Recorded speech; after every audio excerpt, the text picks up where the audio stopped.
தொடர்ச்சியாக இஸ்லாமியர்களை அவர்தான் விரும்பக்கூடியவராக இருக்கிறார். இவர்தான் சாமானிய சிறுபான்மை மக்களை நேசிக்கக்கூடிய மக்களாக இருக்கிறார் என்று ஒரு தவறான புரிதல் இருந்து கொண்டே இருக்கிறது. நடத்துகின்ற போர், நடத்துகின்ற பிரச்சனை இஸ்லாமிய மண்ணிலே நடத்துகிறார்கள். ஈரான் என்கிற மண் ஒரு கனிம வளம் தாண்டி, ஈரான் மண் என்று கச்சவா எரிபொருள்களை தாண்டி அந்த ஈரான் என்கிற ஒரு மண் இஸ்லாமியர்கள் நடந்திருக்கின்ற மண், இஸ்லாமிய சொந்தங்கள் நெருக்கடியாக இருக்கக்கூடிய மண். அவர்கள் மீது தொடுத்தால், அவர்கள் மீது திணித்தால் இங்கு யார் கவலை போடப்படுகிறார்?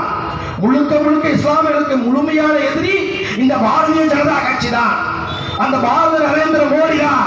அதனால்தான் அங்கே அமெரிக்காவும் ஈரானும் அங்கே பயங்கரமான வணிக போர் போது மட்டுமில்லாமல் அணுஆயுத போர் வரை கொண்டு குளிர்த்து அங்கே பல பலிகடாவை செலுத்திக் கொண்டிருக்கிறார்கள். இங்கே நரேந்திர மோடி வேடிக்கை பார்த்துக் கொண்டிருக்கிறார், அமைதி காத்துக் கொண்டிருக்கிறார்.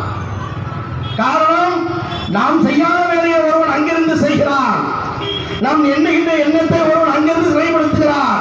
தொடர்ச்சியாக இந்த மண்ணிலே இஸ்லாமியர்கள் இருக்கக்கூடாது, இந்த சிறுபான்மைகள் வாழக்கூடாது, அது சுதந்திரமாக இருக்கக்கூடாது, அடிமையாகத்தான் இருக்கப்பட வேண்டும் என்ற ஒரு நிலைப்பாடு அந்த அமெரிக்க ஏகாதிபத்தியம் செலுத்துகிறது, இந்த நரேந்திர மோடியும் செலுத்த முன் வந்திருக்கிறார். இதுதான் மிகப்பெரிய காலச்சுமை, மிகப்பெரிய கால கொடுமை.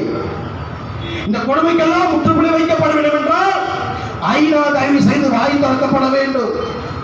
உலக மக்கள் யாரும் இங்கே சமாதானத்துக்கு தான் வழிவகுக்கிறார்கள், இங்கே உலகம் எல்லாம் அமைதிக்குத்தான் வழிவகுக்கிறார்கள்.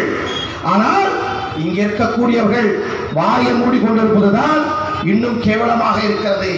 மௌனம் ஒவ்வொரு அசைவுகளையும் மிகப்பெரிய பேர் அதிர்ச்சியை, பேர் பிரச்சனையை காட்டுவதற்கு வல்லமையாகி கொண்டிருக்கின்றது.